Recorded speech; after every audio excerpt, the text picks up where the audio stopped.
Sekarang dia mau cari panggung lewat isu amandemen UUD 1945. Ternyata parpol lain lari duluan karena tidak mau ikut kena getah. Ini isu yang sensitif.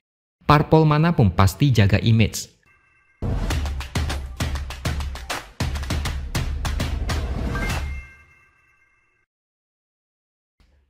Halo, bertemu lagi dengan saya, X Hardy di Opini Seaword. Usai ribut-ribut soal uang kuliah UKT dan Tapera, sekarang mulai ribut-ribut soal amandemen UUD 1945. Ini gara-gara ulah Amin Rais yang mendukung atau berharap UUD 1945 kembali diamandemen. Dia mengaku naif ketika dulu mengubah sistem pemilihan presiden dari tidak langsung menjadi langsung. Karena dulu harapannya supaya bisa menekan politik uang. Makanya dia sepakat jika UUD 1945 diamandemen lagi untuk mengubah aturan pemilihan presiden. Dia mengamati bahwa demokrasi Indonesia belakangan ini mengalami kemunduran parah. Ini karena ada sosok pemimpin negara yang tidak mengerti demokrasi. Sebenarnya, Amin Rais ini tidak begitu peduli dengan demokrasi di negara ini. Bapak tua satu ini punya sifat suka menyimpan rasa benci kepada pemerintah. Memang benar, demokrasi saat ini sudah dirusak. Pilpres sangat brutal. Amin Rais melihat ini sebagai peluang untuk membenarkan apapun yang dia omongin. Dia melihat ini sebagai alasan kuat untuk kembali amandemen UUD 1945 agar presiden kembali dipilih oleh MPR kayak dulu. Amin Rais hanya peduli lawan politiknya jatuh, tidak peduli gimana caranya. Kita setuju demokrasi makin hancur, tapi ini bukan berarti kita harus kembali ke era sebelumnya. Presiden dipilih MPR, bukan. Ini justru membuat demokrasi makin hancur. Amin Rais terlalu tua, terlalu benci sehingga apapun didukung demi melampiaskan sakit hatinya. Tapi Amin Rais tidak sadar dia sudah tua, kekuatan politiknya sudah redup. Omongan dia cuma dianggap angin lalu. Dia pikir dengan mendukung amandemen UUD 1945, otomatis orang-orang akan mengikuti perkataannya. Dia pikir dia ini kayak pimpinan tertinggi politik. Padahal cuma dianggap gelandangan politik yang sakit hatinya enggak sembuh-sembuh. Amin Rais bahkan sudah dianggap seperti bebek lumpuh. Bayangkan, Partai Umat tidak lolos ke Senayan. Jumlah suara yang didapat partai ini cuma 600 ribuan suara atau setara dengan 0,42%. Partainya layu sebelum berkembang. Baru didirikan belum lama ini, tapi langsung roboh. Amin Rais koar-koar, dia pikir suara dia bakal didengerin. Tapi pihak lain enggak berani mengambil resiko. Wacana amandemen UUD 1945 ini langsung ditentang oleh banyak parpol. Awalnya, Ketua MPR Bambang Susatyo atau Bamsud sempat membuat statement yang kontroversial.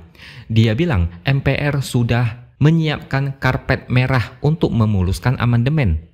Dia juga menegaskan kalau seluruh parpol setuju untuk melakukan amandemen penyempurnaan UUD 1945, termasuk penataan kembali sistem politik dan sistem demokrasi.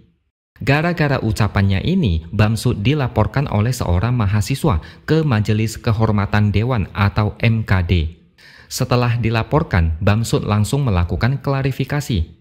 Dia meluruskan bahwa tidak pernah mengeluarkan pernyataan yang menyebut seluruh partai politik sepakat untuk melakukan amandemen UUD 1945, termasuk tidak membicarakan tentang pemilihan presiden kembali di MPR.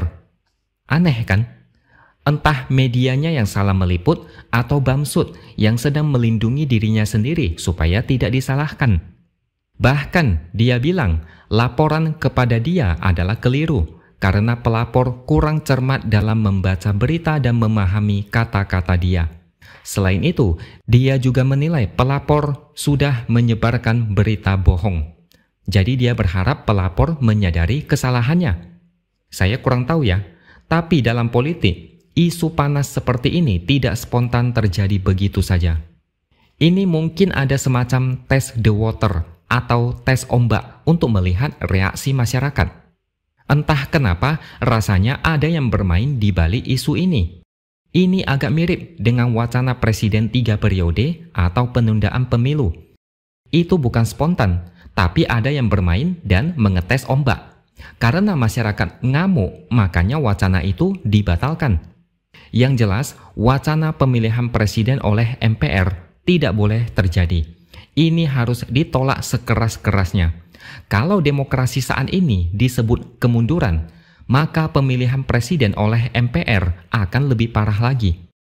Partai politik ramai-ramai menolak wacana amandemen UUD 1945. Apalagi pemilihan presiden oleh MPR. Mereka menolak. PDIP, PKS, PAN, Golkar, Gerindra, dan Demokrat rame-rame menolak setuju dengan ucapan Amin Rais. Artinya Amin Rais lagi-lagi menjadi pecundang politik yang paling memalukan sepanjang sejarah politik. Ucapannya dicuekin. Orang sudah tua, tapi ucapannya dianggap kayak omongan anak kecil yang emosinya masih labil. Amin Rais memang terkenal suka cari perhatian lewat kontroversi dan ucapan yang kadang tidak beradab. Bikin partai baru dengan harapan partainya bisa meledak dan lolos ke Senayan. Tapi suaranya 1% aja nggak nyampe. Nggak lolos ke Senayan, partainya tidak dapat kursi di DPR. Partainya tidak punya hak teriak di DPR. Partainya tidak punya nilai jual untuk penguasa. Sekarang dia mau cari panggung lewat isu amandemen UUD 1945. Ternyata parpol lain lari duluan karena tidak mau ikut kena getah. Ini isu yang sensitif. Parpol manapun pasti jaga image. Masyarakat lagi marah-marahnya. Sudahlah pilpres brutal, ekonomi sulit, pemerintah bikin kebijakan aneh kayak UKT dan Tapera, dinasti politik merajalela, korupsi menggurita. Rakyat sudah muak dengan situasi saat ini. Ini malah mau ditambah lagi amandemen UUD 1945. Ini sama aja menyiram bensin ke dalam api yang sudah besar. Parpol manapun tidak akan berani bermain api karena bakal dimaki masyarakat.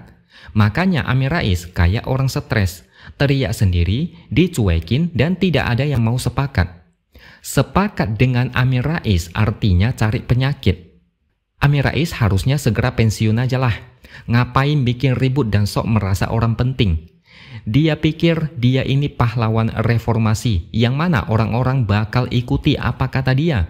Dia masih belum sadar dari halusinasi parah. Pecundang tapi masih belum mau mengakui kekalahan.